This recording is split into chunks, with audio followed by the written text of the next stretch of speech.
tous, bienvenue sur l'épisode 10 du podcast de Méthylène. Moi c'est Imelda et vous pouvez me retrouver sur Ravelry et sur Instagram sous le même pseudo Méthylène. Alors aujourd'hui au programme que du tricot, une fois n'est pas coutume, je n'ai pas encore cousu. J'aimerais vraiment bien, j'ai plein d'envies, il y a une robe que j'ai commencé à coudre.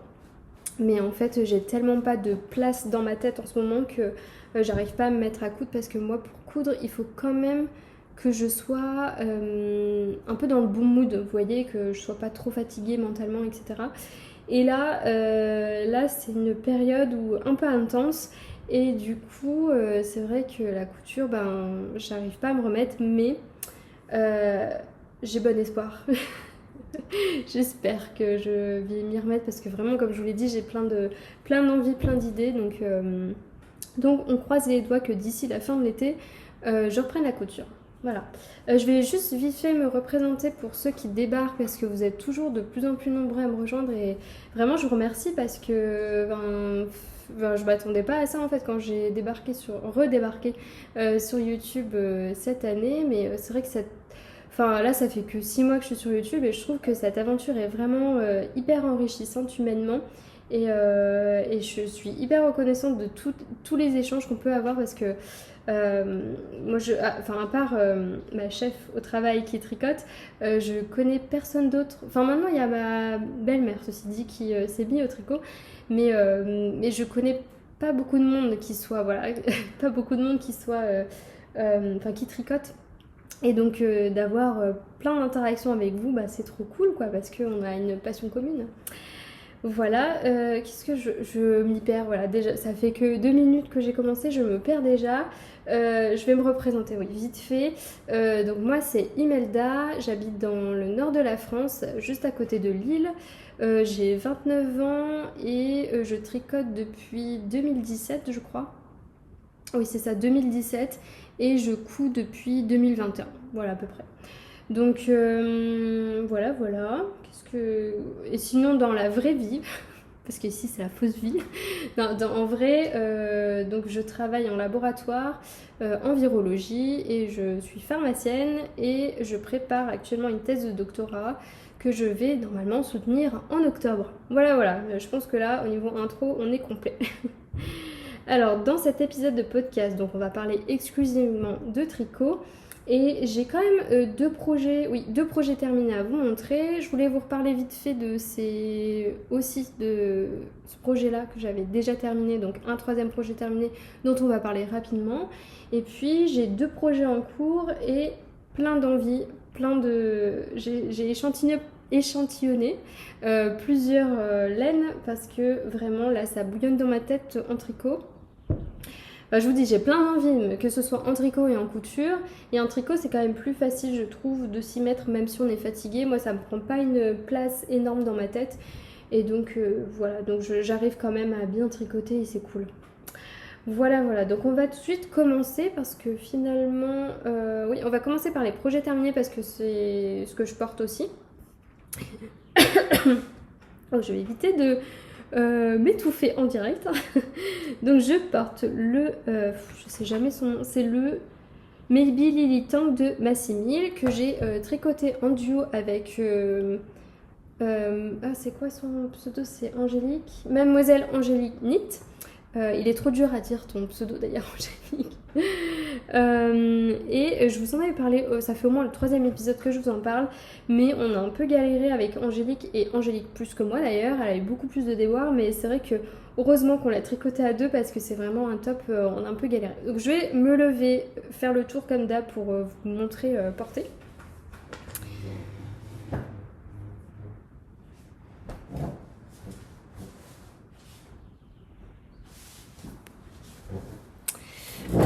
Voilà.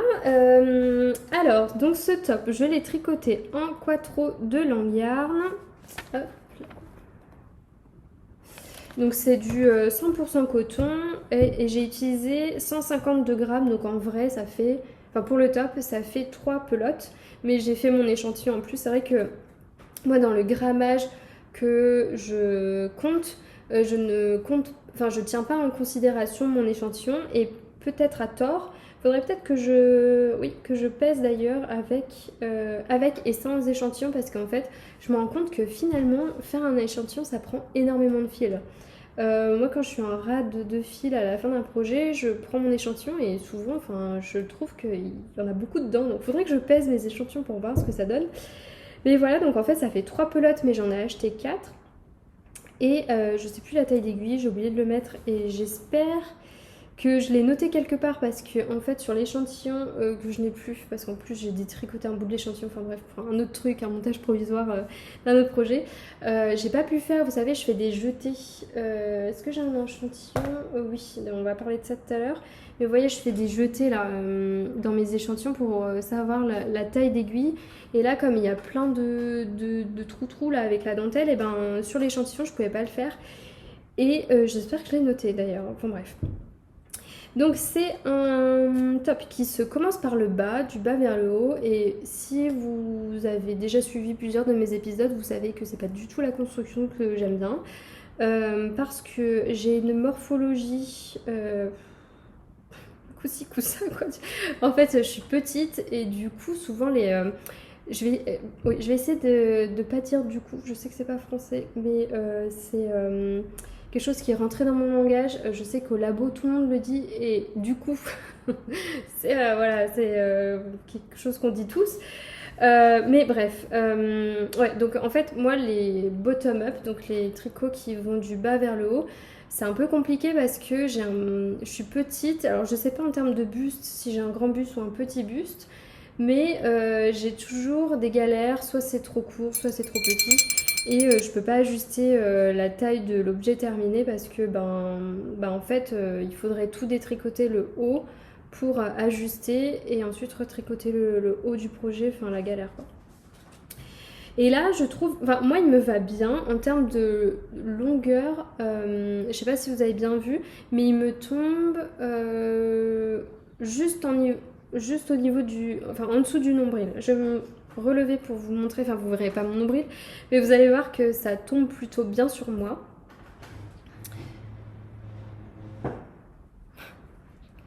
C'est toujours approximatif, hein.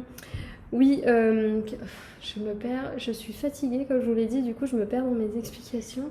Oui, donc en fait, sur moi il tombe bien, mais ceci dit, je pense que sur la plupart des gens, il va être assez court, et je pense que c'est la grosse problématique qu'Angélique a eue, c'est qu'elle a dû, il me semble, rajouter un panneau, enfin un motif supplémentaire, et sur elle il tombe super bien, mais elle a clairement vu quand elle tricotait que ça allait être beaucoup trop court. Enfin, simplement vous tricotez la longueur préconisée, vous le mettez sur vous et vous voyez déjà si ça passe ou pas quoi. Là pour elle ça passait pas, pour moi ça passait, mais je vous mets un gros warning sur ça, c'est que à mon avis la longueur du corps ne va pas être suffisante pour la majorité des personnes. Enfin en tout cas je pense que la majorité des gens sont plus grands que moi je fais 1m56. Enfin, je pense que la moyenne ça doit être 1m65, donc 10 cm de plus que moi, ça risque d'être très court pour vous quoi. Maintenant, le truc qu'on a vu avec Angélique, c'est qu'au blocage, en fait, elle l'avait bloqué avant moi et il avait pris en longueur, en largeur, pardon. Parce qu'en fait, justement, avant de faire le haut du patron, là, elle a voulu voir si la longueur de buste était suffisante. Elle a fait un blocage intermédiaire. Donc je pense qu'elle l'avait trempé dans l'eau. Et là, elle a vu que ça s'était allongé mais en largeur et pas en longueur. Donc moi ce que j'ai fait c'est que entre temps j'avais fini mon projet, je l'ai bloqué et sachant ça je l'ai étiré dans le sens du corps comme ça vous voyez, hop, pour forcer un peu le blocage. Et je pense que c'est une bonne chose quand même de faire un blocage intermédiaire en forçant la longueur de corps que vous voulez pour voir si ça passe ou ça passe pas quoi. Donc voilà, donc gros warning sur ça, et de ce fait, il faudra optimiser la quantité de fil qui sera nécessaire pour rajouter plus ou moins un motif. Mais après, ce qui est bien, c'est que la Quattro de langue est vraiment pas chère. Je crois que pour 4 pelotes, j'en ai pour 10 euros. Plus après, j'avais 5 euros de frais de port. Enfin, c'est un peu n'importe quoi, les billes. J'ai payé plus cher mes frais de port qu'autre chose. Mais non, mais tout ça pour dire que ça coûte pas trop cher. Donc, vaut mieux rajouter une pelote supplémentaire plutôt que de jouer à Yarn Chicken sur ce genre de projet. Enfin, on fait du bottom-up. Autant en top-down, c'est plus jouable que du bottom-up. Voilà. Et ah oui, je vous ai pas dit, mais on fait un montage en iCord. Donc en fait, elle vous dit, je sais pas, vous avez 150 mailles, donc vous montez quelques mailles pour faire votre iCord. Et je crois qu'en fait, au fur et à mesure, à chaque rang endroit, on rajoute une maille. Et c'est juste interminable. Je sais déjà plus comment on fait un montage en iCord. Enfin bref. mais pour moi, ça a été interminable. Et je sais que pour Angélique aussi, c'est vraiment aussi ça qui l'a poussée à bloquer de nouveau son projet parce que en fait quand elle a vu que moi j'avais réussi à étirer la longueur de corps, elle a de nouveau bloqué son projet et là elle a vu que ça allait, enfin qu'elle avait réduit en largeur le truc. C'était quand même, enfin vraiment, c'était un truc incroyable quand même. Donc au final elle l'a continué et puis bah si vous voulez en savoir plus, allez voir son épisode de podcast, elle vous en parlera mieux que moi dans tous les cas. Voilà, donc vraiment un projet sur lequel il faut être... faut prendre son mal en patience. S'il faut bloquer parce qu'on n'est pas trop sûr, il faut le bloquer, enfin je vous le conseille. Et puis voilà, oui, c'est vrai qu'au niveau de la construction, je vais revenir dessus. Donc on monte en iCord le bas du top, ensuite on fait le panneau de dentelle. Donc il y a, pour moi je crois qu'il y avait 2 répétitions du panneau de dentelle et Angélique elle a dû en rajouter soit un demi soit un entier. Je pense qu'elle a rajouté un entier. Et après, en fait, une fois qu'on a fini toute la partie corps avec les panneaux de dentelle, ça va hyper vite parce que là, les triangles, c'est hyper rapide. Et les bretelles en iCord, pareil, c'est super rapide. Donc ça j'ai pas eu de difficulté. Et ah oui, pour les noppes, j'ai pas du tout suivi ce qu'elle préconisait comme technique parce que j'ai essayé son échantillon et j'ai pas du tout aimé. En fait, elle tricote. Puis elle lâche et elle prend un crochet, donc du coup on a 2 sfettes. Donc 2 sfettes. On a les 2 aiguilles à tricoter qui sont là, et puis on a un crochet supplémentaire, donc ça fait de la manutention, je trouve, excessive pour des noppes. Donc ce que j'ai fait, c'est que j'ai demandé à Angélique comment elle faisait, et elle m'a envoyé la vidéo de Lolita, Loli l'a fait, qui a fait une vidéo sur YouTube super bien. Et franchement, moi j'ai fait ça tout le temps, donc elle le fait 100% en tricot. Je crois pas qu'elle... Non, on rabat pas avec un crochet, on rabat tout avec des aiguilles à tricoter, et donc c'est super fluide. Je vais pas dire que c'est rapide, mais c'est fluide à tricoter, c'est pas une tannée de faire des noppes. Donc ça c'est plutôt cool. Donc d'ailleurs il faudrait que je me le note. Je vais me le noter que j'ai fait les noppes selon Lolita parce que je l'ai pas noté. Loli l'a fait, voilà. Hop, et puis que dire d'autre ah oui, les boutons. En fait, initialement, j'avais mis des boutons en nacre. Donc je les avais cousus et tout. Et puis le lendemain, je montre à mon copain et il me dit tes boutons, ça va pas. Ça choque, il y a un truc qui va pas. En fait, c'était pas la même tonalité. Il y avait les boutons qui étaient plutôt tonalité froide et le top qui était plutôt du coup. Ah, je vais essayer d'arrêter de dire du coup. Qui est plutôt tonalité chaude. Donc il m'a dit non, ça va pas, faut que tu changes de bouton. Et en fait, on a été à Mondial Tissu le lendemain, je pense, et j'ai racheté des petits boutons. Je sais pas si vous les avez vus. Donc c'est des petits boutons dorés avec des petits points à l'intérieur. Voilà.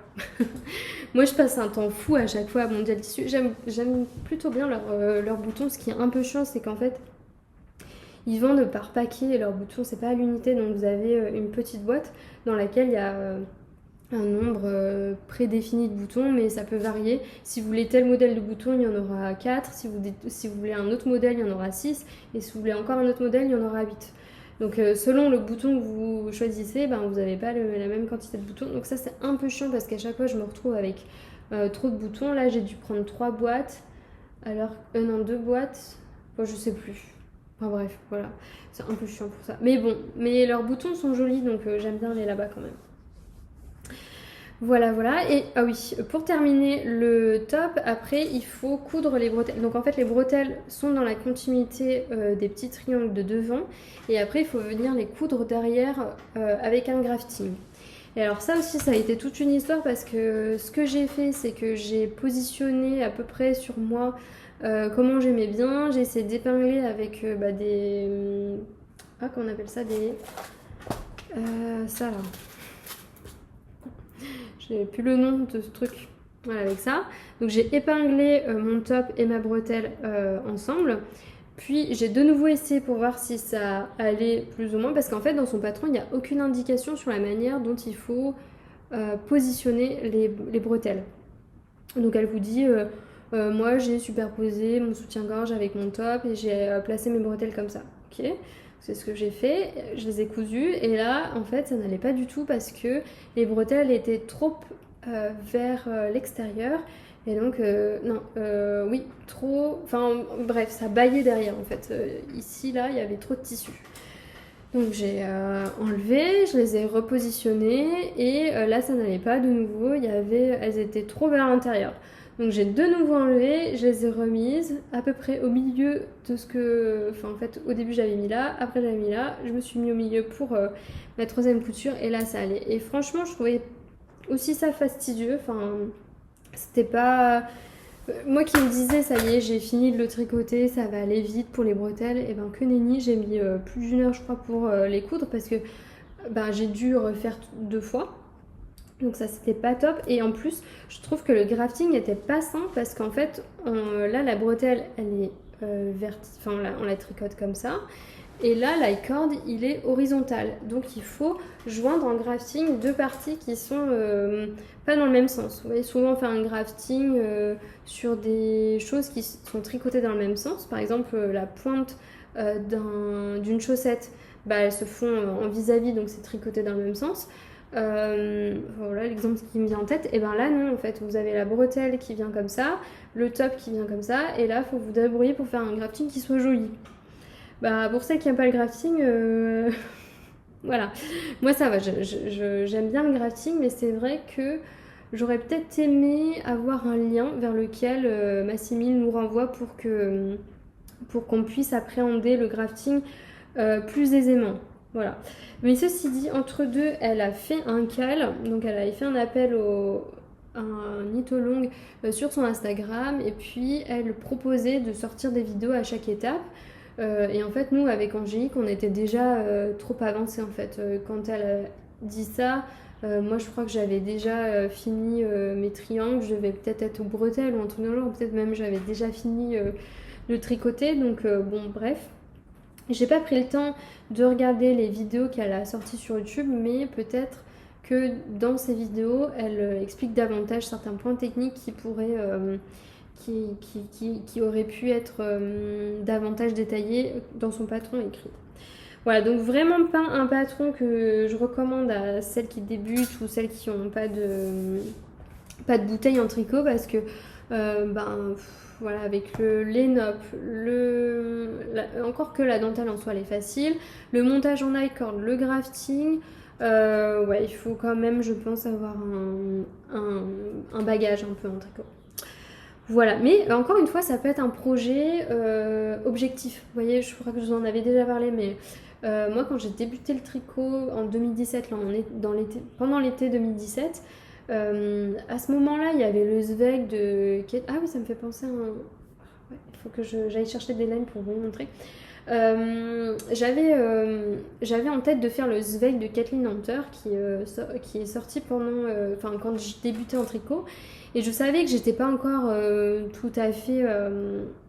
que je manquais d'expérience en tricot, mais je le gardais un peu comme un objectif. Et rapidement, en fait, je me suis mise à le faire parce que je pensais qu'à ça, la nuit, je pensais qu'à ce projet-là. Et je pense que quand on arrive à ce stade de de penser, enfin de rêver d'un projet, c'est que c'est le moment de le faire. Voilà, peu importe si c'est trop difficile ou pas, je pense qu'à un moment donné, il faut se lancer.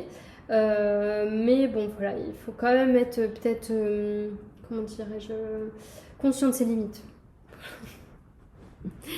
Enfin voilà, du coup, c'est tout pour le Maybe Lily Tang de Massimi. Je pense que je vous ai tout dit. J'essaie de relire toutes mes notes là en diagonale. Je pense que je vous ai tout dit. Quand je l'ai commencé, je me suis dit que j'allais peut-être tricoter plusieurs versions de ce top-là. Parce que j'ai eu mais vraiment un coup de cœur instantané. Ben, c'est un peu comme le Zweig. J'avais eu un coup de cœur instantané pour ce projet-là. Et finalement, après toutes les péripéties qu'on a eues, Angélique et moi, et puis finalement, je trouve qu'il tombe pas si bien que ça. Je sais pas si vous les avez vus, mais en bas, je vais me relever pour vous remontrer parce que peut-être que vous ne l'avez pas vu, mais je trouve qu'il tombe pas bien vraiment à la jonction des deux là, tout en bas. Ça baille un peu, donc il faut que j'essaie de bien rebloquer pour voir si j'arrive à bien mettre en vis-à-vis parce que ça fait un peu. Je vais me lever pour vous montrer.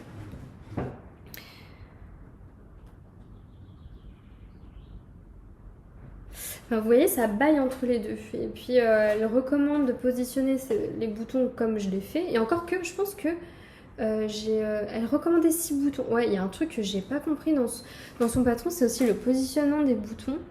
Elle recommandait 6 boutons et moi j'en ai mis que 5 parce que je trouvais que 5, bah, c'était joli quoi. Si on en mettait 6, ça allait faire trop rapprocher, ça allait pas faire beau.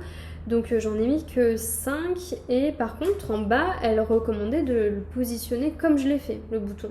Alors je sais pas s'il faut le mettre un tout petit peu plus bas pour éviter que ça vaille trop, mais je pense que c'est le montage en i-cord qui fait que ça fait pas un angle bien net. Vous voyez, ça fait un angle un peu arrondi et qui baille, enfin c'est pas hyper heureux. Donc ce que je vais faire c'est que je vais de nouveau essayer de le rebloquer et d'essayer de tirer à cet endroit-là pour que ça fasse un arrondi. Voilà, je pense que là je vous ai tout dit sur ce projet-là. Je pense pas en refaire un deuxième parce que clairement ça n'a pas été un coup de cœur phénoménal. Voilà, finalement.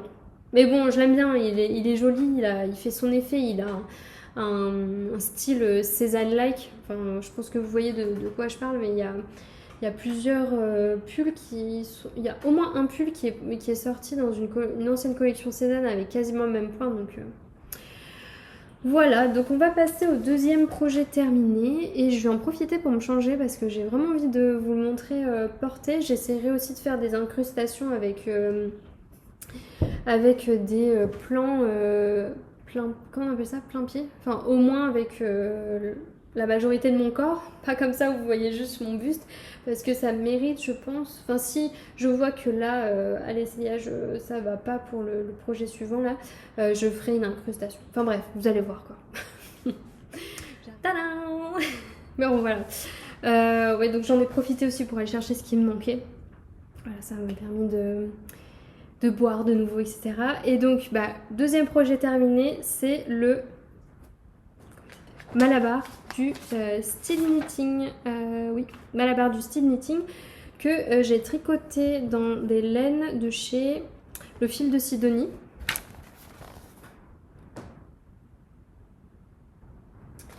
Voilà, que j'ai acheté, ça c'est des écheveaux que j'avais acheté au Laine en Or.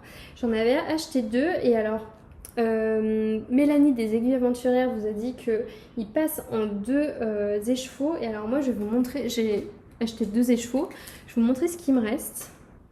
Il me reste ça de mon deuxième écheveau et je l'ai tricoté en taille 1 parce qu'en fait j'étais pas du tout bonne au niveau de l'échantillon, donc elle préconisait de le tricoter en 3,5, je suis descendue en 3,25 et j'aimais bien la texture du tissu donc je voulais pas descendre de nouveau en 3 et en plus dans les kits chez Aougou on n'a pas de 3. Enfin à la rigueur j'aurais pu prendre mon kit Yaya mais je préfère vraiment tricoter surtout du jersey comme ça avec les aiguilles chez Aougou. Et finalement ce que j'ai fait, parce qu'en fait moi je pèse jamais mes écheveaux, je crois que je vous l'ai dit tout à l'heure, je ne pèse jamais mes écheveaux au préalable. Je pense qu'il faut que je le fasse aussi ça, mais c'est juste que j'y pense pas. Et donc en fait ce que je fais c'est que je pèse mon projet terminé à la fin. Ah mais d'ailleurs ça me fait penser, tout à l'heure j'ai pesé. Ah mais oui, je suis bête. J'ai pesé mon top Maybe Lily Tank, mais il y a les boutons dedans en fait.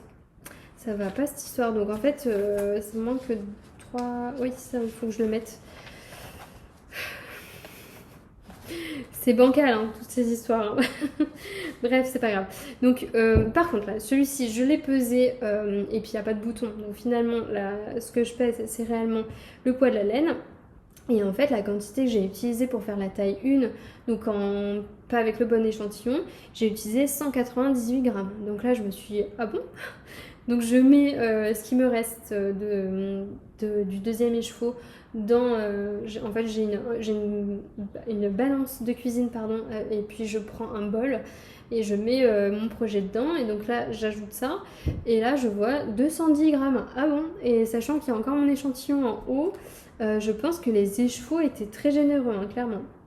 Mais tout ça pour dire que je ne sais pas jusqu'à quelle taille il peut aller avec 2 écheveaux. Voilà, là il me reste que 10 grammes et ça ferait 210 grammes de fil. Voilà, donc c'est le Malabar, oui, ça je vous l'ai dit, que j'ai tricoté en taille 1. Et je sais pas si je vous l'ai montré totalement, donc je vais me lever, faire le tour comme d'hab. Et je le porte avec une jupe de chez Jolie Lab. Comment s'appelle cette jupe? Mint. Voilà, j'allais dire lison. Non, mais lison, c'est le lison que je portais tout à l'heure. Mais là, c'est la jupe Mint. Je pense que je vous l'avais jamais montré. Celle-là, c'était le kit. Enfin, c'était le tissu du kit. Donc, le tissu qui était fourni par Jolie Lab. Et franchement, j'adore le tissu. Vraiment, j'adore cette jupe. Enfin, clairement, je suis fan de Jolie Lab, quoi.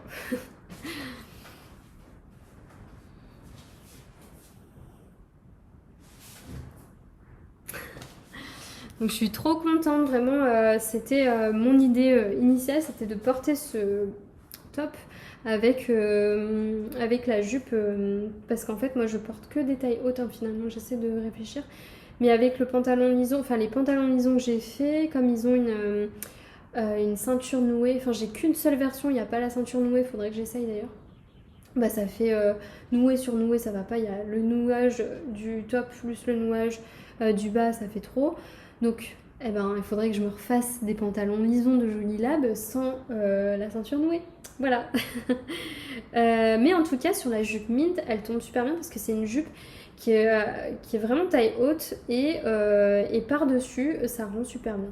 Donc je crois que c'était un patron qui était initialement pensé pour être porté sur des robes. Bah clairement ça va aussi sur des jupes taille haute, hein, c'est super bien. Voilà, et du coup, non. Et pour le fil, je l'ai tricoté dans le Mérino Tencel le fil de Sidonie et j'ai adoré. C'est vraiment la première fois que je tricotais cette fibre et ça a été un bonheur. Enfin, j'arrivais plus à m'arrêter de le tricoter. Ça a été mon tricot-train et j'ai eu tellement de galères de train là, début juillet qu'il a avancé, mais un truc de ouf. Parce que, pour vous expliquer un peu mes galères, en fait, il y a eu 3 jours, je crois, quasiment consécutifs, où quand il a fait super chaud, là, je crois que c'était il y a 2 semaines, il a fait super chaud dans le nord. Et en fait, quand c'est comme ça, je pense qu'on est paralysé. C'est soit il fait trop froid, on est paralysé, soit il fait trop chaud, on est paralysé. On ne sait pas gérer, hein, les deux extrêmes. Et il y a eu des problèmes électriques sur les voies, enfin bref. Donc j'ai été bloquée 3 fois d'affilée, 3 heures en gare. Enfin voilà. Donc heureusement que j'avais mon tricot et ça a avancé, mais du feu de Dieu. Et puis le soir aussi, comme j'étais complètement claquée, c'est un tricot que j'ai vraiment beaucoup apprécié parce que zéro cerveau en fait, hein, clairement. Et en fait, là pour le coup, c'est un projet que je recommande quand même à des débutants, même s'il y a le nouage en bas. Et encore que vous n'êtes pas obligé de le faire, mais c'est pas insurmontable, hein, même pour des débutants. Et en plus, c'est super bien expliqué. Enfin voilà. Alors au niveau de la construction. On est sur un pull qui se tricote tout en rond, donc il y a s'il y a des rangs raccourcis, oui il y a des rangs raccourcis quand même, oui il y a des rangs raccourcis en haut, il y en a en bas c'est sûr parce que je sais pas si vous l'avez vu mais il est plus court devant que derrière et ça c'est pareil, c'est hyper flatteur je trouve, ça fait un high low on appelle ça et vraiment c'est super joli. Donc et je sais pas s'il y a l'option sans rang raccourci, je pense pas. Et il y a plein de... Enfin, vraiment, ce patron est super bien parce qu'il y a aussi des ajustements selon le tour de poitrine. Si vous faites du A, du B, du C, donc elle vous dit de mesurer en dessous de votre poitrine et au saillant de la poitrine. Vous mesurez la différence entre les deux et vous pourrez déterminer quel bonnet suivre pour le projet. Ça a été top. Donc moi, personnellement, je l'ai fait en taille 1, bonnet B. Je l'ai fait en taille 1 en sachant que je voulais au moins une taille de plus pour avoir l'aisance qui était préconisée. Et quand je l'ai eu fini et bloqué, finalement, j'étais sur la taille 3. J'avais 105, je crois, 110 de tour de poitrine fini. C'est parce que je tricote hyper lâche. Hein. En plus, du jersey comme ça, au kilomètre, je suis hyper à l'aise. Donc voilà, je me détends. Clairement, et ça se ressent dans le tricot, donc voilà, j'ai gagné, je pense, 2 tailles. Voilà, c'est aussi pour ça, je pense, ouais, c'est pour ça, je pense que je suis vraiment, je suis ric-rac, enfin pas ric-rac, mais enfin j'ai quasiment fini mon 2e écheveau, je pense que c'est pour ça. Donc au moins jusqu'à la 3e taille, peut-être que de ce fait, vous aurez suffisamment de laine pour le tricoter en deux écheveaux. Voilà. Et donc, normalement, je le tricotais en cale avec... en fait, c'est Sabrina Choupy qui avait organisé ce cale. Mais finalement, en tout cas, Mélanie et moi, on l'a tricoté chacune de notre côté parce que on a été plus... comment dire Enfin, les filles, je pense qu'elles le débutent ou elles vont le débuter là dans pas longtemps. Et nous, on a été vraiment happés par le projet, donc on l'a tricoté direct. Voilà. Moi, je sais que quand j'ai eu la laine et quand le patron est sorti, j'avais direct envie de le castonner. Mais les filles voulaient le commencer en juillet, donc j'ai un peu mis de côté, fait d'autres projets, mais j'avais que ça en tête, je voulais le faire quoi. Et je suis super contente. Voilà. Je sais plus ce que je vous dis. Je vais reprendre au niveau de la construction. Donc en fait, on commence par tricoter. En fait, on joint directement en rond. Voilà, c'est ça que je voulais dire. Et on fait quelques rangs raccourcis dans le dos, je pense. Je suis plus super sûre. Et puis mon patron, il est sur mon téléphone avec lequel je filme, donc je peux pas vraiment regarder. Juste au départ, en fait, on fait du jersey, donc ça permet de faire une finition roulottée là. Moi, j'aime vraiment bien cette finition-là. Puis on fait un rang en vert et on reprend en jersey. Donc ça permet de faire une encolure qui est plutôt jolie. Et ensuite, en fait, ce que vous voyez là, les petits points, ce sont les augmentations. Et en fait, moi, je l'ai vu en vrai porté par Valérie de Wep au laine en or. Et alors, je lui dis, mais il est trop beau ton top, c'est du point de semis, c'est quoi? Elle m'a dit, non, en fait, c'est des augmentations qui sont placées de sorte à ce que ça fasse joli. Mais je lui dis, oui, ça fait trop joli. Et en fait, oui, le patron de Florence, du Style Knitting, trop top, vraiment trop génial parce que elle a super bien pensé justement ces augmentations pour que ça fasse en quinconce et ça fait trop joli. Moi j'aime beaucoup l'effet que ça fait. Je pense que là vous voyez là les petits points, c'est toutes les augmentations qui sont réparties et c'est des augmentations hyper simples en fait, c'est juste je sais même plus comment on appelle ça. En français, je sais pas, mais en anglais, c'est make one left. Donc en fait, on prend notre brin et on le tricote par le brin arrière en torse. Enfin, je sais pas comment on explique ça, mais voilà. C'est hyper simple et donc vous avez, je sais pas moi, vous faites une maille, une augmentation, vous faites 10 mailles, une augmentation, 10 mailles, etc. Et en fait, beaucoup plus loin, ça sera 5, une augmentation, 10, 5, Enfin bref, voilà, c'est en quinconce. Et ça rend super bien. Donc voilà, donc par contre le yoke, moi il tombe hyper bas. Et je me suis posé la question si c'était vraiment comme ça ou si c'était moi encore avec ma tension un peu bizarre. Donc je suis repartie voir j'ai regardé tous les projets sur Ravelry. Et en fait, normalement, sur la majorité des personnes, ils tombent moins bas que moi. Donc je me demande si c'est moi qui ai une morpho, encore une fois, où je suis trop petite et de ce fait le yoke tombe plus bas, ou alors si c'est ma tension qui fait que c'est beaucoup plus long, mais je pense pas quand même. Hein. Je pense que ça doit être... je sais pas, j'en sais rien.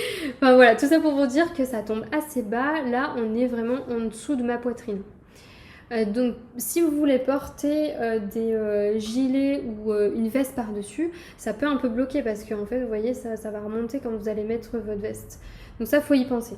Mais encore une fois, je suis pas tout à fait certaine parce que y a des personnes sur qui ça tombe moins bas que moi. Faudrait que je demande à Mélanie d'ailleurs. Voilà, et après, une fois qu'on a séparé le corps des manches, et ben c'est que du jersey en rond pendant, bah pas pendant longtemps. Finalement, vous voyez, vous avez que ça. Voilà, et après, on va recommencer à faire des rangs raccourcis pour creuser davantage le dos. Voilà, je pense que vous avez bien vu qu'il y avait une différence. Donc ça, c'est les rangs raccourcis.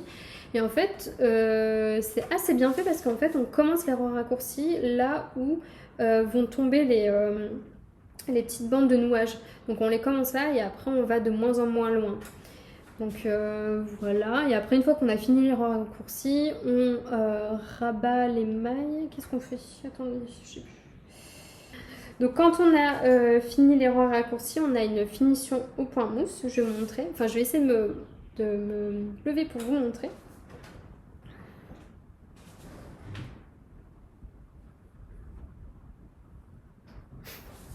Je sais pas si vous avez bien vu. Et puis en fait, on laisse les mailles en attente pour les bandes de nouage. Et après, les bandes de nouage sont faites en jersey double. Et le jersey double, c'est vraiment pas compliqué du tout. Si vous voulez appréhender la technique du jersey double, il y a le... Comment on appelle ça? Le headband de Atelier Mini que j'ai fait plusieurs fois. D'ailleurs, j'ai fait pas mal de headbands pour Noël à offrir. Je trouve que c'est trop sympa pour les filles. Donc oui, j'avais fait le Frida d'Atelier Mini et ça permet de vraiment bien appréhender la technique et c'est un projet qui va vite, moi j'adore le jersey double. Donc j'ai beaucoup aimé tricoter ça. Et en fait, du coup, les bandes de nouage, c'est du jersey double, mais il y a des augmentations au début. Et puis après, on fait des diminutions Oui, on fait des diminutions. Et après, je pense qu'on rabat Enfin, il ne nous reste plus que 2 ou 3 mailles, on rabat les mailles l'une sur l'autre. Et ça fait super joli. J'aime vraiment beaucoup ces bandes de nouage. Et puis après, on peut venir rajouter un motif en... Comment on appelle ça? Ah, j'ai oublié le nom en duplicate stitch. Donc il y a... Désolée, je ne sais pas. Ah, elle m'a fait peur, Alexa.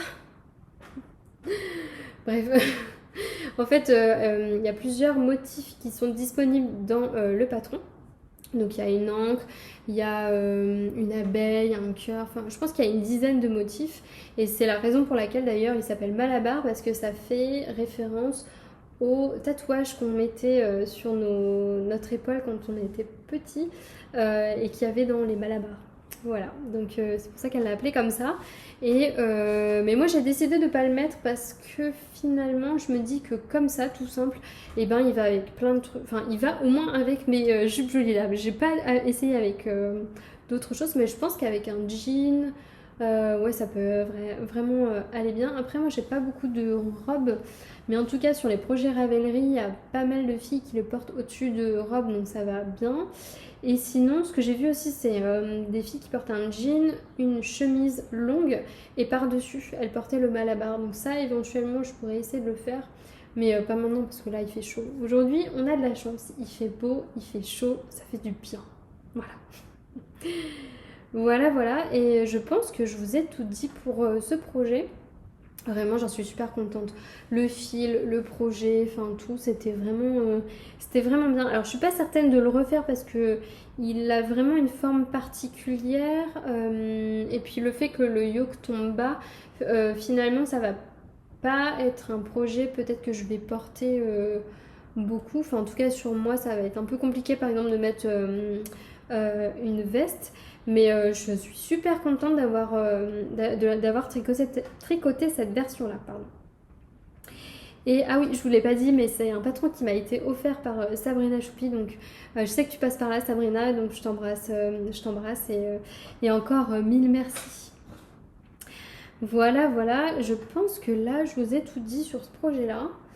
Ouais, je pense. Oui, je pense. Donc on va parler vite fait de nouveau de ces petites chaussettes.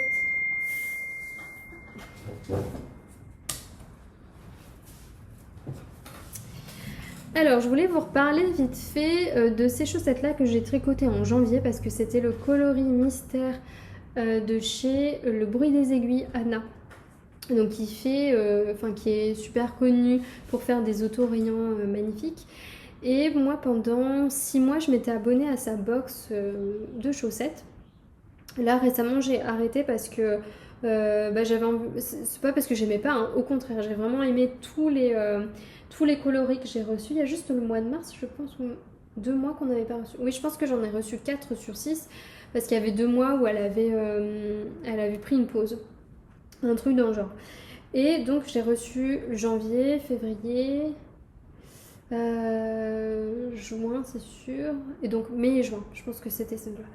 Et donc, le mois de janvier, c'était ce coloris-là, inspiré, parce que oui, je ne vous l'ai pas dit, mais ces autorayants mystères, je ne sais pas si je vous l'ai dit aussi, mais je m'étais abonnée à ces kits mystères. En fait, on reçoit tous les mois un mood board et on peut dire oui, je le veux, non, je le veux pas. Enfin voilà, on a quand même le droit de dire ah non, ça j'aime pas, je vais pas le prendre. Mais le fait de s'abonner, si on fait rien, ça va automatiquement nous envoyer la laine. Donc moi, j'ai fait confiance à chaque fois et vraiment, j'ai pas du tout été déçue. Mais je dois vous dire qu'un de mes coloris préférés, c'est quand même celui-ci, le mois de janvier. Donc le coloris inspiré du film Barbie, parce que tous ces coloris mystères sont inspirés de films. Je pense que Anna est quelqu'un qui a une culture cinématographique assez large. Pas comme moi. Enfin, par exemple, le film Barbie, moi je suis pas allée le voir. Mais pour autant, j'ai beaucoup aimé le mood board et donc j'ai pris le coloris. Et vraiment, ça a été un coup de cœur. Et je pense qu'elle a eu beaucoup de retours positifs. Donc, ce qu'elle a fait, c'est qu'elle a sorti dans sa collection permanente ce coloris-là. Et c'est pour ça que je voulais vous en reparler parce que je pense que quand j'avais sorti, ça devait être mon premier épisode ou mon deuxième, vous avez été plusieurs à me dire « Ah, mais il est trop joli ce coloris !» Mais comme c'est un coloris mystère, en fait on peut plus le revoir après que la box soit envoyée. Donc il faut attendre au moins 6 mois. Si jamais elle a beaucoup de demandes, elle sort dans sa collection permanente les coloris mystères. Et donc c'est ce qui s'est passé avec ce coloris là. Elle a mis en vente dans sa collection permanente ce coloris depuis je pense la semaine dernière ou il y a 2 semaines. Donc si jamais vous le voulez, il est disponible. Donc voilà, il y a le coloris autorayant et puis il y avait aussi voilà, je commence à être fatiguée. Mais il y a aussi le coloris en fait elle fait une base je pense unie, enfin c'est pas des autorayants, elle fait une base avec les mêmes tonalités, voilà, c'est ça que j'ai envie de dire. Elle fait des laines avec les mêmes tonalités, mais pas forcément autorayantes. Et c'était super joli, je crois que c'est Valentine du podcast Petit Chandail qui l'avait pris, et franchement super joli. Alors ça, je sais pas s'ils sont disponibles, je vous avoue que j'ai pas été vérifiée. Mais en tout cas, voilà, le coloris autorayant est disponible, donc c'est pour ça que je voulais vous en parler. Voilà. Hop, donc on va passer au projet en cours.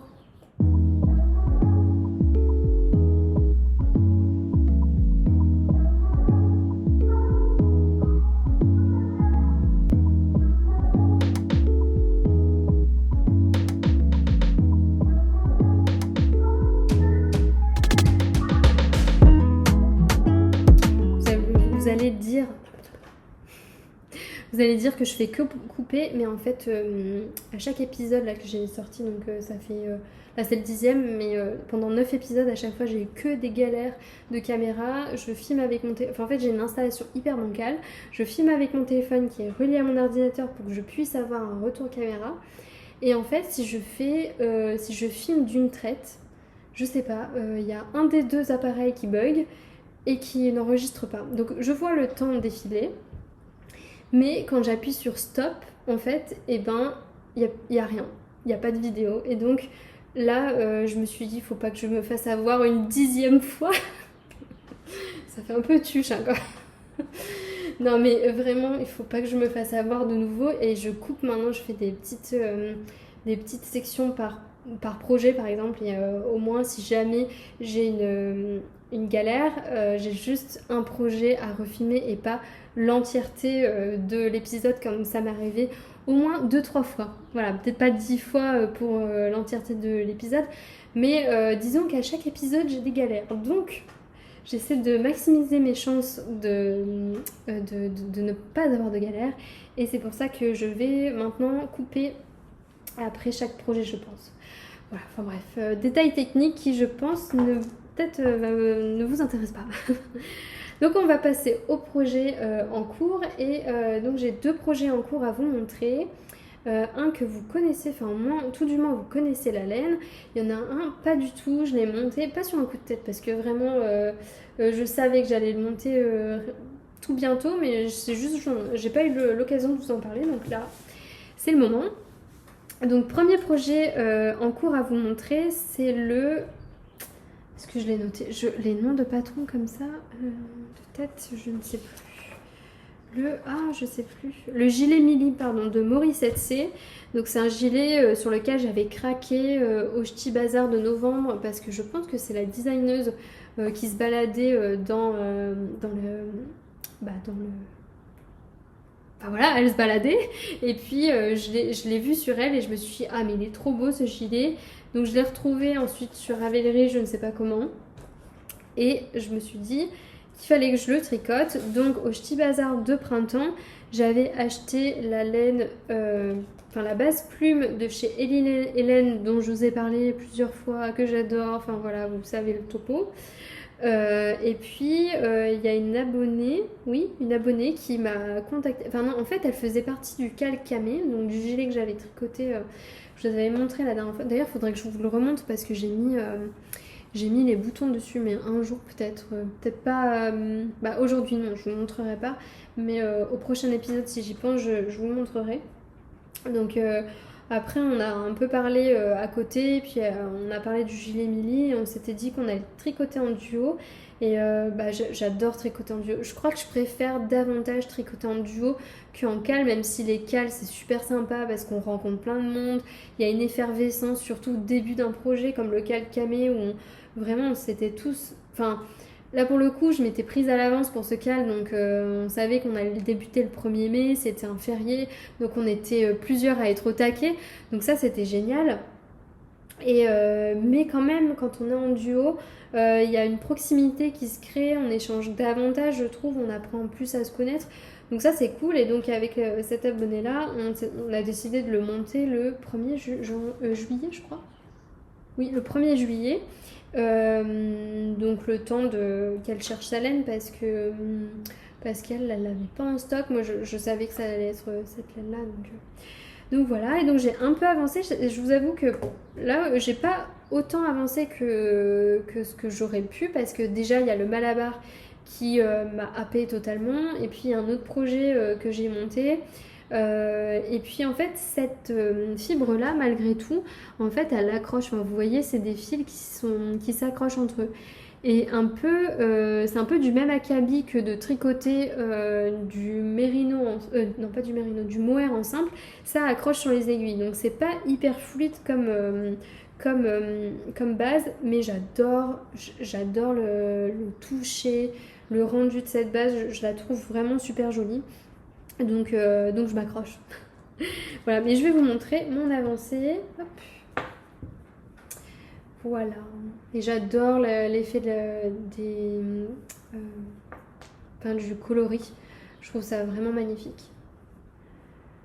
Ouais, je suis archi fan. J'ai pas du tout alterné, j'ai rien fait, j'ai tricoté tel quel. Parce qu'en fait, je m'étais dit au début, je vais peut-être alterner parce que vous voyez, il y a une zone un peu plus jaune et une zone un peu plus violette. Mais en fait, c'est vraiment qu'au début, ça m'a fait ça. Après, c'est vrai qu'il y a des taches, mais ça fait un peu comme des traits de peinture comme ça. Enfin, moi, je trouve ça super joli en fait. Voilà, donc c'est un gilet qui se tricote, qui va se porter sur l'envers, mais on le tricote sur l'endroit. En fait, tous les motifs, la dentelle est faite sur les rangs endroits. Voilà, enfin là vous voyez, en plus c'est une dentelle assez facile. C'est juste que comme elles sont vachement espacées, enfin les motifs sont vachement espacés, on a vite fait de s'embrouiller d'une maille. Donc ce que j'ai fait, et ce que d'ailleurs Lydie, voilà, avec qui je tricote, m'avait recommandé, c'était de mettre des anneaux marqueurs à chaque motif. Donc là je l'ai fait pour ce motif-là. Il faudra que je le fasse également pour ce motif-là, mais je ne l'ai pas encore fait. Comme ça, après, j'ai plus à penser à combien de mailles, enfin compter mes mailles, etc. C'est juste que quand je vais arriver, parce qu'en fait c'est en quinconce, je sais pas si vous voyez bien, mais il y a un rang, on fait les motifs là, et ensuite le rang, je sais plus, c'est une dizaine de rangs après, on décale le motif. Et après on va revenir ici, après on va redécaler. Donc j'attends d'arriver de nouveau à faire le motif ici en regard là, et je vais remettre des anneaux marqueurs pour que ce soit plus simple. Voilà, mais sinon c'est vraiment une dentelle super simple, hein. C'est un jeté de mailles ensemble à chaque fois, enfin clairement pas difficile, mais alors la construction du projet, il faut être concentré quand même. Moi j'ai pas tout imprimé le patron parce que alors quand j'ai vu le nombre de pages, j'ai déchanté, je me suis dit oh non ça va pas être possible. Je crois qu'il y a 120 pages dans le patron, j'avais jamais vu ça, mais vraiment. Et en fait c'est parce que pour chaque taille, il y a un diagramme pour le haut, et ensuite il y a un diagramme pour une fois qu'on a séparé le corps des manches. Donc on a un diagramme pour le devant gauche, un diagramme pour les deux manches, un seul pour les deux, et un diagramme pour le dos et un diagramme pour le devant droit. Donc ça pour toutes les tailles. Donc forcément vous avez 4 diagrammes pour le haut du corps fois le nombre de tailles, et ensuite vous avez un diagramme pour le devant droit, un diagramme pour le dos et un diagramme pour le devant gauche, enfin bref, droite et gauche inversée comme d'hab. Donc 3 diagrammes de nouveau pour chaque taille. Donc ça, et ensuite des fois on a une page, par exemple il y a une page pour expliquer comment dire, le rang de séparation pour le corps des manches. Donc il y a une page entière. Mais en fait, c'est parce que pour telle taille, il faut faire ça, pour telle taille, il faut faire ça. Et tout est bien aéré. Donc, il y a énormément de pages, mais il ne faut pas avoir peur. Voilà. Et moi, ce que j'ai fait, notamment pour le haut du corps, après maintenant, une fois qu'on a séparé, ça va. C'est quand même mieux parce qu'on n'a pas les augmentations des corps ici, et au niveau de la jonction des manches à faire. Donc, ça va mieux. Mais en fait, ce que j'ai fait, c'est que j'ai imprimé mes 4 diagrammes là pour le haut. Et je les avais devant moi comme ça, mais vraiment à la queue leu. Enfin, de toute façon, elle vous le dit hein, dans le patron, mettez vos diagrammes comme ça. Alors au début, je dis ouais, non ça va, j'ai l'habitude de faire des dentelles et puis de faire des augmentations. Que nenni, il faut vraiment le faire. Hein. Vraiment, j'ai jamais fait ça. Hein. J'avais tous mes diagrammes à la suite et je cochais. Et alors j'en ai parlé à Lydie, je lui ai dit mais toi aussi tu dois faire ça parce que vraiment là si je fais pas ça je suis perdue. Elle me dit oui moi aussi je suis obligée de cocher, puis on a remis parce qu'en fait dans le diagramme vous avez les augmentations qui sont représentées par des couleurs, donc si vous faites une augmentation gauche ou une augmentation droite, vous avez une couleur pour l'une et une couleur pour l'autre. Et donc ce que j'ai fait moi c'est que j'ai remis à tel endroit du diagramme pour faire une augmentation gauche et à tel endroit du diagramme pour faire une augmentation droite parce que sinon pareil j'étais perdue. Vraiment c'est la première fois que je suis hyper concentrée comme ça, mais il le faut bien surtout au début parce qu'en fait on est sur une construction encore une fois qui est un peu atypique, mais c'est la même construction que le camé en fait parce qu'on commence par en fait on monte les mailles en haut là, donc on commence ici au niveau de l'épaule, on va tricoter quelques centimètres du devant droit, on va mettre en attente, on va faire la même chose pour le devant gauche, on va mettre en attente. Non attendez, non je vous raconte n'importe quoi, non, on commence par le dos pardon, ouais c'est ça, on commence par le dos, on fait quelques centimètres, on met en attente le dos, et puis là on va relever les mailles à ce niveau-là pour faire le devant. Donc si on a fait 5 cm derrière pour le dos, on va refaire 5 cm pour le devant. On va mettre en attente. On va faire la même chose de l'autre côté. Et une fois qu'on a fini ici, en fait, on va tricoter le rang, puis relever les mailles tout le long là, des 5 cm du devant gauche, 5 cm du dos, pardon. On va ensuite tricoter tout le rang du dos et puis on va faire la même chose au niveau du devant droit. Donc au départ ça peut être assez déroutant et ça l'était d'ailleurs pour les filles, certaines filles qui ont tricoté le gilet camé avec nous. Il y en avait plusieurs qui ne comprenaient pas là, cette histoire de relever les mailles à ce niveau-là. Mais en fait ça permet d'avoir un joli arrondi là au niveau de l'épaule. Donc ça fait un peu une fausse manche marteau. Parce que les vraies manches marteau en fait on fait le dos jusqu'à l'emmanchure. On met en attente, on fait le devant jusqu'à l'emmanchure, on met en attente et après on tricote en rond et on va venir relever toute l'emmanchure et tricoter en rang raccourci pour créer un petit peu un bombé en fait. Ça crée pas un bombé mais ça va suivre l'ossature de l'épaule. C'est un peu comme quand on a des manches montées en couture, on a un peu d'embus, ça permet de laisser laisser de la place pour l'ossature de l'os. Là c'est pareil, les manches montées, c'est ce qui va permettre de bien suivre la courbe naturelle de notre ossature. Voilà. Mais c'est pas compliqué, c'est juste qu'il faut suivre ce qui est indiqué. Si vous avez jamais fait cette construction-là, simplement vous suivez bêtement. Et ça c'est valable pour tout hein, finalement. Moi il y a des fois je comprends pas très bien où veut en venir la designeuse et je me dis bêtement je vais suivre les explications et c'est après coup que je comprends. Enfin maintenant ça m'arrive moins mais au départ quand j'ai commencé à tricoter souvent c'était comme ça, je voyais pas j'arrivais pas à me projeter. Je me disais c'est pas grave, je vais lire et appliquer bêtement et ça fonctionne en fait. Voilà donc pour le début c'est comme ça et puis après donc on tricote, on fait des augmentations au niveau des raglans. Finalement c'est quand même des raglans mais en fait c'est entre la manche montée et le raglan, voilà, mais vous avez des augmentations au niveau des raglans, donc devant, derrière, au niveau des manches et au niveau du corps pour bien répartir le tissu et que ça fasse joli quoi. Donc c'est pas tout à fait exactement pareil que dans le camé. Si mes souvenirs sont bons parce que finalement je me rends compte que j'oublie mais je pense que ça va bien rendre après au porter. Voilà, et aussi ce qu'on fait, parce que là on porte le gilet sur l'envers, donc ce qu'on fait c'est qu'on relève. Ça a été assez déroutant finalement parce qu'il faut relever les mailles sur l'envers alors qu'on a l'habitude de relever les mailles sur l'endroit et donc au départ je me suis dit ah ouais mais en fait non ça rend plutôt bien. Vous voyez là je vais essayer de bien vous montrer. Donc là c'est mon relevage de mailles au niveau de la ligne ici là. Donc on voit un petit peu la démarcation. Ça a fait un rang qui est comme s'il était un peu plus lâche finalement. Et puis là par contre au niveau du relevage de mailles à ce niveau là, hop, c'est joli hein, vraiment j'adore. Moi on le voit bien parce que j'ai des grosses, c'est assez nuancé, c'est très contrasté pardon. Donc on voit la différence mais sinon en vrai je pense que ça se voit pas trop. Voilà, et puis après pour le point je vous l'ai dit c'est assez facile et même si c'est facile je me suis plantée hein. Comme d'hab moi je crois qu'il n'y a pas un seul tricot où j'ai pas fait une boulette.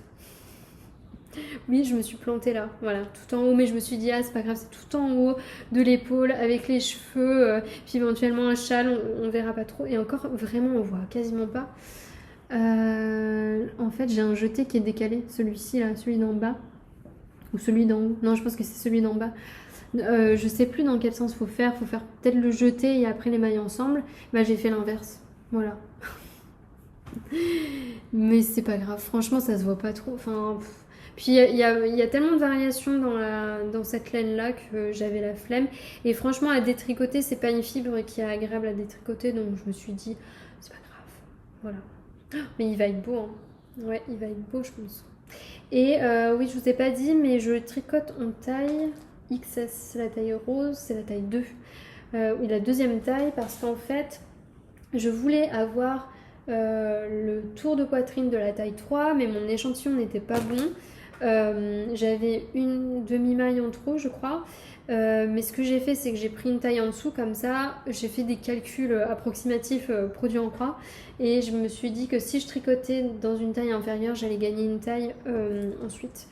Donc je pense que ça m'a l'air pas mal visuellement comme ça. Après, je suis sur un câble court, donc j'ai du mal à estimer, mais je pense que ça devrait aller. Ça ne devrait pas être trop grand. Je pense que ça va pas être trop grand. À la rigueur, ça peut être un poil trop petit, mais je vais essayer d'étirer si c'est un poil petit. Enfin, on verra. De toute façon, on verra. C'est pas grave. Enfin, si c'est grave, si je rentre pas dedans quand même, c'est un peu grave quand même. Mais non, je pense que ça ira. Ouais, non, je pense que ça ira quand même.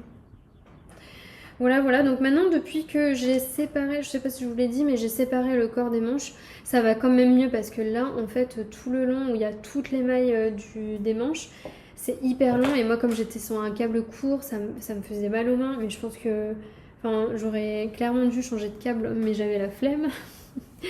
Ça m'aurait évité d'avoir trop mal aux mains, mais bon. Après, c'est aussi la fibre, hein. Clairement.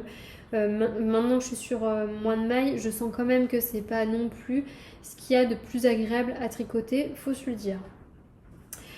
Voilà. J'ai rien de plus à vous dire finalement parce que je suis au début du projet, mais voilà, mais j'adore vraiment. J'adore les chevaux, j'adore le cake et j'adore le projet terminé. Enfin, vraiment là on voit les trois différents, ça fait trop bien. Voilà pour ce premier projet en cours. Je vais boire un coup. Voilà, donc deuxième projet en cours, c'est un top tout en jersey. Et ça, je vous avais pas montré la laine, mais ça a été un coup de cœur aux laines en or. Je m'étais mis, j'avais fait une liste de courses pour la laine en or. Je m'étais dit, il me faut 3 quantités débardeurs. Je pense que j'avais mis un truc dans le genre. J'avais mis quelques projets, quelques modèles qui me plaisent. En regardant un peu, j'avais regardé des modèles qui me plaisent, pour voir un peu la quantité de fil qu'il me fallait et généralement c'était 2 écheveaux, donc j'avais pris cette quantité là et j'avais pris une quantité débardeur chez Pauline Bulbe Bizarre. Je pense que je vais vous arrêter de m'extasier. Je vais arrêter de m'extasier sur ces laines parce que vous savez que j'adore, mais oui, j'adore. Voilà, donc je tricote un débardeur dans ces laines. Donc je vous ai pas montré en écheveau, c'est un peu dommage parce qu'ils sont vraiment trop beaux. Mais en fait, comme j'avais besoin des deux écheveaux pour tricoter parce que je tricote en double, je pouvais pas vous le montrer. Mais juste ça, c'est magnifique. Je vous montre vite fait l'échantillon. Parce que moi, j'adore faire les échantillons. Je sais pas si c'est pareil pour vous, mais j'adore. Voilà, j'adore. Donc voilà l'échantillon. Trop beau. Et encore une fois, là, je mets mes jetés comme ça, je sais. Là c'est des aiguilles 4. Voilà. Et donc, quand j'ai vu ces écheveaux-là, je me suis dit, il faut un top tout en jersey. Vraiment un truc tout simple, tout basique, pour que ça puisse mettre en avant toutes les nuances de la laine qui sont absolument sublimes. Et j'avais mis dans mes favoris depuis un moment, je pense, un top de chez Kedri. Donc c'est une designeuse que j'aime beaucoup. J'avais fait le pull vert pour ma copine, donc un pull qui ressemble un peu dans sa construction au Cumulus Blue. C'est juste qu'il y a une finition en dentelle en bas super jolie. Et j'avais mis en favori le homme camisole, donc un débardeur tout en jersey avec un col en V. Je vais vous montrer le début du projet. Voilà. Alors, hop. Tadam! Donc je l'ai commencé il y a 2 jours vraiment, donc c'est pour ça que j'en suis à pas grand chose quand même, hein. Voilà. Mais je voulais vraiment arriver au jersey en rond parce qu'après ça va être un projet zéro cerveau. Et là j'arrive sur la fin de ma chaussette que je tricote actuellement dans le train. Et donc il me fallait de nouveau un projet zéro cerveau pour le train. Donc j'avais vraiment hâte de passer cette étape comme ça. Au moins, dès que j'ai fini ma chaussette, je sais que j'ai ce projet-là qui m'attend pour mes trajets. Et je suis trop fan, quoi. Vraiment, je suis trop fan de la couleur. Donc oui, je vous ai pas dit le coloris, c'est le coloris Fall Blush. Donc dans sa base sock extra fine, donc 85 mérino, 15% nylon. Et est-ce que c'est un coloris? Non, c'est pas un coloris de printemps. Je crois, si je fais pas d'erreur, mais je crois que c'est un coloris permanent. Donc voilà. Et donc au niveau de la construction, c'est vraiment un top qui est assez simple. Donc on commence par les bretelles en haut ici. En fait, on fait un... Alors, dans le patron, il est recommandé de faire un montage lambda. Je pense que c'est le long tail caston qu'il faut faire. Puis on fait... il y a un nombre de rangs à respecter, mais elle vous dit que vous pouvez moduler la longueur de votre bretelle selon le nombre de rangs que vous tricotez. Et puis après, il y a des augmentations qui sont réparties pour créer le V, mais c'est hyper simple, vraiment. Donc vous faites le premier devant, je pense, le devant droit. Ensuite, vous faites la même chose pour le devant gauche. Ah oui, et ce que je vous ai pas dit, c'est que moi, j'ai pas fait le long tail caston, j'ai fait un montage provisoire au crochet. Et c'est pour ça que j'ai pris du fil de mon échantillon, de mon Lily Tank là que je vous ai montré tout à l'heure. Parce que j'avais besoin de fil et il y avait mon échantillon qui traînait, donc je me suis dit allez, je détricote une partie de mon échantillon pour prendre du fil. Enfin bref. Et désolée, j'ai coupé, il y a Siri qui s'était mis en route, je ne sais pas pourquoi.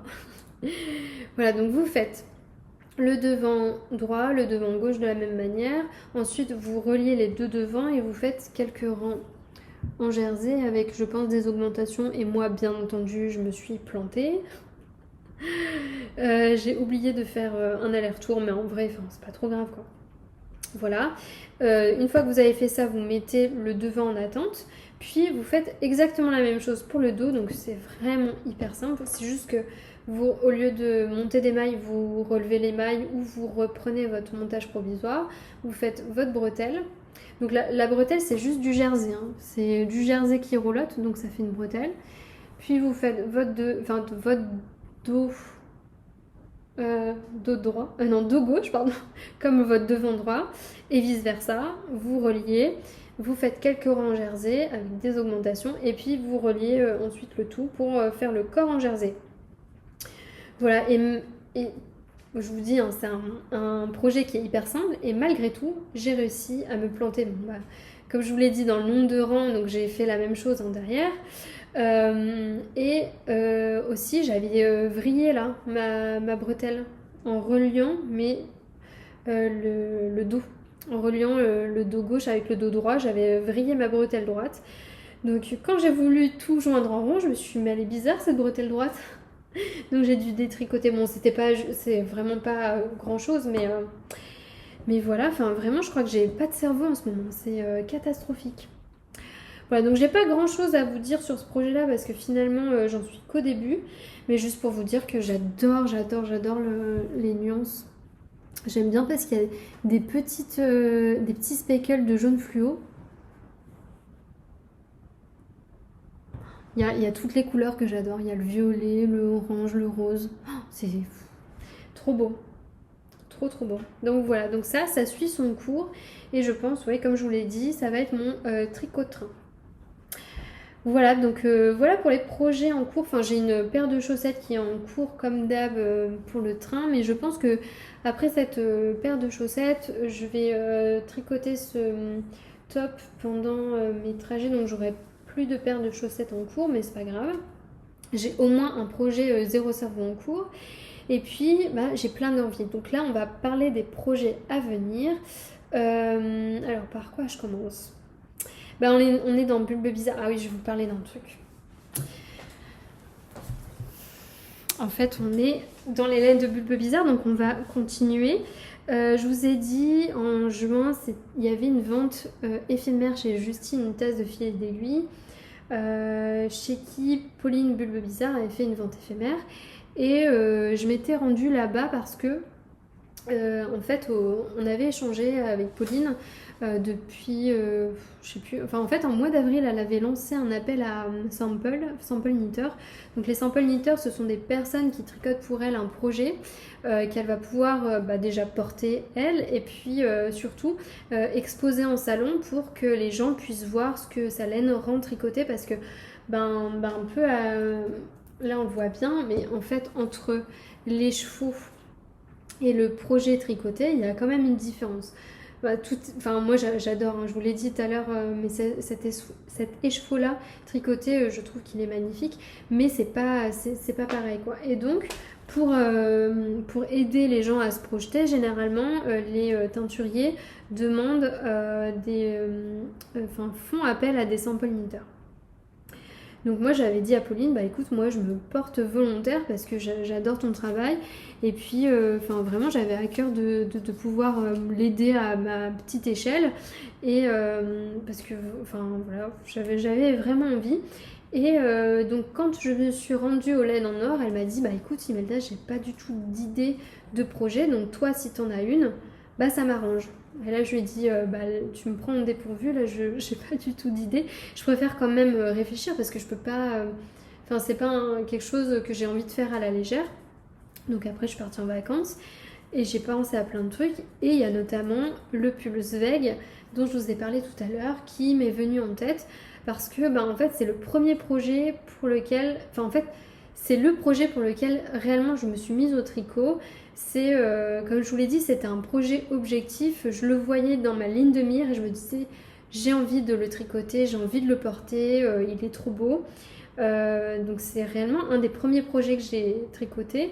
Donc c'est un peu sentimental et je trouvais que c'était vraiment une bonne idée pour les laines de Pauline. Donc j'avais un peu des idées de combo, mais j'avais quand même envie d'en parler à Pauline pour que on puisse, que ce soit un projet qui soit réfléchi mutuellement. Et donc à la vente chez Justine, on en a parlé et je lui ai dit, écoute, moi j'ai envie quand même d'un truc peut-être moins péchu que ce que tu fais parce que finalement il faut que ça parle à tout le monde, les samples, qui en est un peu pour tout le monde. Et elle tricote généralement, là elle était en train de faire, je sais pas si c'est le Alpine Bloom, mais un truc tout en jacquard mais magnifique qu'elle avait exposé au laine en or. Donc c'était en coloris velours, ce coloris là d'ailleurs, avec tous ces mini du printemps, et c'est absolument sublime. Mais pour contrebalancer ce genre de projet, moi j'avais envie d'un truc un peu plus neutre entre guillemets. Mais il fallait que ça matche un peu nos deux univers. Donc je lui dis, écoute, j'ai envie de faire le Zweig et j'ai envie de le faire dans ce genre de coloris là. Qu'est-ce que tu veux? Elle me dit, en fait, j'avais un pull ou en tout cas un top en Market Spice et je ne le trouve plus. Donc j'ai envie d'avoir un pull en Market Spice. Donc je dis, écoute, tant mieux parce que c'est le genre de coloris que j'avais envie de tricoter pour toi. Voilà, c'est magnifique. Et donc en coloris contrastant, le Peaceful que j'ai aussi moi pour faire un autre projet. Voilà, j'adore. Alors je vais pas enlever les étiquettes comme Clément fait. Clément, je crois qu'il dénoue carrément tout son écheveau. Moi je vais pas le faire parce que sinon ça va être le bordel. Déjà il y en a un qui s'est fait la malle là. Mais regardez-moi toutes ces couleurs.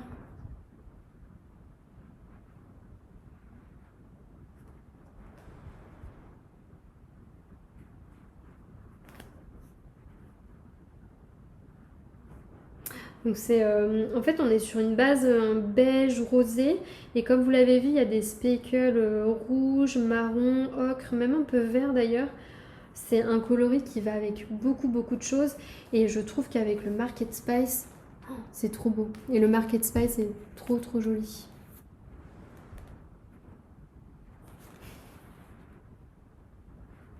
Je pense que vous l'avez un peu plus clair en caméra, en vrai, ouais, il est un peu comme ça. Il est vraiment trop beau. Voilà, donc ça pour la partie, donc le Zweig, je vais essayer, si j'ai pas la flemme, de faire des incrustations, mais en fait je me rends compte que vous regardez pas trop les incrustations et c'est normal parce que vous faites autre chose.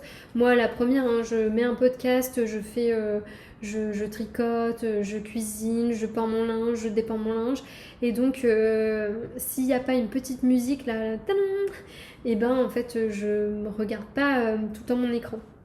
Donc, il faudrait que j'arrive à trouver comment faire, mais je sais que Christelle et Vincent et Didier font ça, et en fait, c'est trop génial parce que on sait quand est-ce qu'il faut regarder l'écran quand il y a quand il y a une photo, quand il y a une indication particulière, alors que moi, quand je mets une incrustation, bah il y a des fois vous le regardez pas et après vous me dites en commentaire ah mais non non non et en fait dans ma tête je suis là mais oui mais je l'ai mis mais c'est normal hein, du coup il faudrait que je trouve comment faire pour mettre une incrustation mais bon voilà là je sais pas si je vais réussir en tout cas maintenant là je vais essayer de vous mettre une photo du Zweig là quelque part par là donc c'est un pull avec tout un empiècement en dentelle contrastant qui est généralement fait dans une couleur claire. Donc moi je vais la faire dans le coloris Peaceful. Et puis après on a tout un corps qui est dans un coloris plus foncé avec un... Comment on appelle ça des genres de... Enfin, c'est pas des torsades mais en fait c'est des mailles qui sont croisées et qui forment un motif.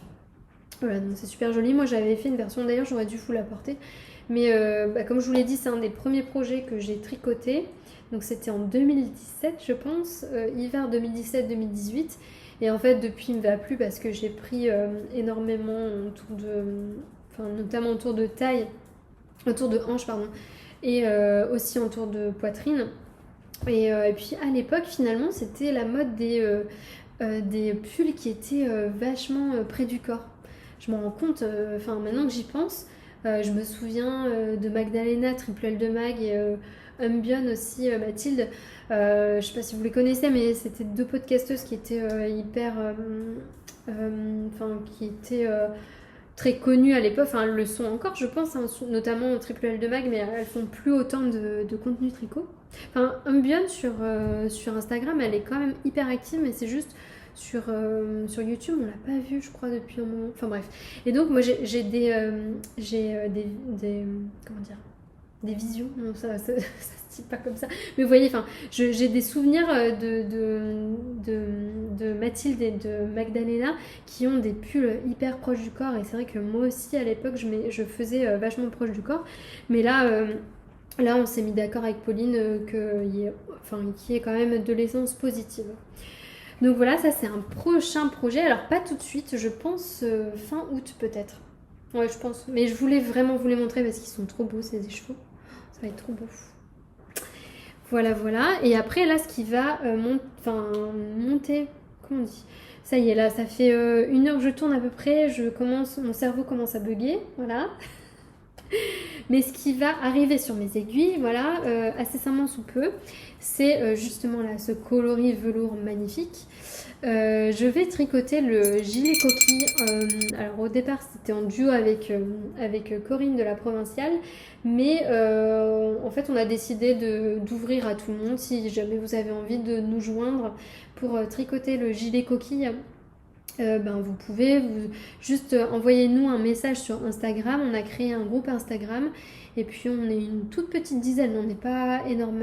C'est pas comme le gilet camé où franchement je m'attendais pas à avoir autant de monde, hein, clairement. Là on est une toute petite dizaine et si jamais vous voulez nous rejoindre, on va le tricoter. On s'est pas mis de début. Alors au départ on voulait le tricoter courant juin, finalement là on est mi-juillet, moi j'ai pas commencé. Corinne a un peu commencé mais juste pour voir ce que rend sa laine. Et je crois qu'elle l'a un peu mis de côté pour tricoter d'autres projets.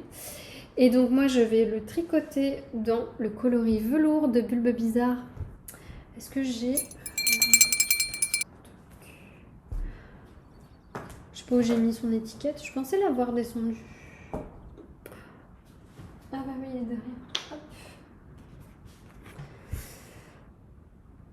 Voilà, donc le coloris velours dans sa qualité Suri et soie. Donc on est sur 75% baby Suri alpaga et 25% de soie mûrier. C'est la première fois que je tricote de la soie et alors de la Suri, pardon. Et alors là, on est sur 300 mètres pour 50 grammes et j'en parlais avec des filles sur Instagram. Je sais pas, on a eu une discussion autour de la Suri. En fait, on s'est rendu compte qu'il y avait plusieurs épaisseurs de Suri. Celle-ci, elle est un peu plus épaisse. Il y en a une qui est un peu plus fine. Alors, je sais plus chez quel teinturier. Mais des fois, il y a du 400 mètres pour 50 grammes. Donc, Donc c'est vraiment épaisseur comme du mohair. Voilà. Là on est légèrement plus épais. Alors j'ai pas les deux fils à vous montrer pour comparer, mais en tout cas là, je sais pas. Effectivement c'est peut-être un peu plus épais que du mohair. Enfin, voilà. Et donc j'ai fait mon échantillon, donc j'ai testé deux épaisseurs d'aiguilles, c'est pour ça que j'ai... en fait j'ai un... Ah non, vous voyez pas trop. Oui, vous voyez là. En fait j'ai tricoté... Ouais, j'ai tricoté d'abord cette partie-là. Ensuite j'ai fait un rang en vert pour délimiter mes deux parties. Ensuite j'ai tricoté avec une autre taille d'aiguille. Donc en bas j'ai tricoté... En bas, j'ai tricoté en 3,25 et en haut en 3,5 et franchement, on voit pas la différence. Je vois pas du tout la différence, donc je sais plus ce qui est recommandé dans le patron, mais je crois que je vais partir sur ce qui est recommandé dans le patron parce que même là, quand je regarde à travers, je vois pas la différence. Et je pense que comment je l'ai bloqué, j'ai exactement le même échantillon. Mais ouais. Et ce coloris velours, en fait, selon la luminosité, il a vraiment des variations totalement différentes. Vous voyez, si on a moins de lumière, il va être sombre. Si on est un peu plus exposé, il va être plus clair. Enfin, il est sublime ce coloris. Et il a vraiment des variations dedans. Enfin, là, vous voyez bien. Plus foncé, plus clair. Enfin, c'est trop beau. Et puis, c'est tout doux la surie. Je sais que Vulcan Yarn va arrêter totalement son mohair au profit de la surie parce qu'elle est allergique au mohair. Mais par contre, pour la surie, elle le supporte. Donc si jamais c'est votre cas, si jamais vous êtes allergique au mohair, bah, sachez que vous pouvez tenter de tricoter de la surie. Et pour le coup, vous pouvez prendre du 400 mètres pour 50 grammes. Ça sera exactement la même épaisseur que du mohair. Donc voilà, et là, ce fil-là, ça me fait un peu penser à la broche Alpaga Silk en termes d'épaisseur. Enfin, il faudrait que je regarde côte à côte parce que là, je vous avoue que je ne les ai pas. Mais voilà, ça va arriver, je pense, quand j'aurai bien avancé mon gilet mili, je vais castonner ça. Quand je pense que je serai à la fin du corps du gilet mili, je pense que je vais castonner ça. Et puis après ça, quand j'aurai pas trop de projets sur mes aiguilles, parce que moi je gère juste 2 projets Maxence. Quand il y en a 3, je commence à plus savoir où donner de la tête, donc j'aime pas du tout. Moi j'aime bien avoir 2 gros projets sur mes aiguilles et éventuellement une paire de chaussettes à côté, donc finalement ça fait quand même 3 projets. Mais 3 gros projets, j'arrive pas à gérer. Mais après que j'ai un peu de place sur mes aiguilles, j'aimerais monter un autre top d'été avec de la laine que j'ai achetée chez Paul Laine quand elle avait fait, encore une fois, une vente éphémère chez Justine. Donc là, c'était quand même, je pense qu'on était en février, donc ça fait un moment finalement. J'avais acheté cette base. Donc c'est la base estivale, 50% alpaga, 25% lin et 25% soie, 400 mètres pour 100 grammes, donc on est sur la fingering, et son coloris c'est Je t'emmène au vent. Et c'est un coloris superbe, il est nuancé avec du vert un peu kaki, du marron et du beige, et je le trouvais vraiment trop beau quoi. J'avais fort hésité avec un autre coloris mais qui tirait plus vers le corail, et finalement je me disais que ce coloris là c'est quelque chose que j'avais pas dans ma garde-robe, donc je suis plutôt partie sur ça. J'espère que ça va m'aller au teint parce que je pense que ça ira. Je suis pas certaine. Mais j'avais envie de me faire, alors je sais plus le nom de ce projet là, de Anne Wetzel ou je sais pas quoi. Je sais plus le nom du patron, je ne sais plus le nom de la designeuse. Mais voilà, j'avais envie de me faire un top avec un motif assez simple. Donc en fait on est sur des bandes de jersey qui sont entourées d'un motif de dentelle, mais encore une fois super simple. Voilà, et vraiment ce coloris j'aime beaucoup. Voilà, donc ça je pense que ça va arriver courant août sur mes aiguilles. Mais en tout cas j'ai déjà fait l'échantillon parce que moi je vous dis j'adore faire les échantillons.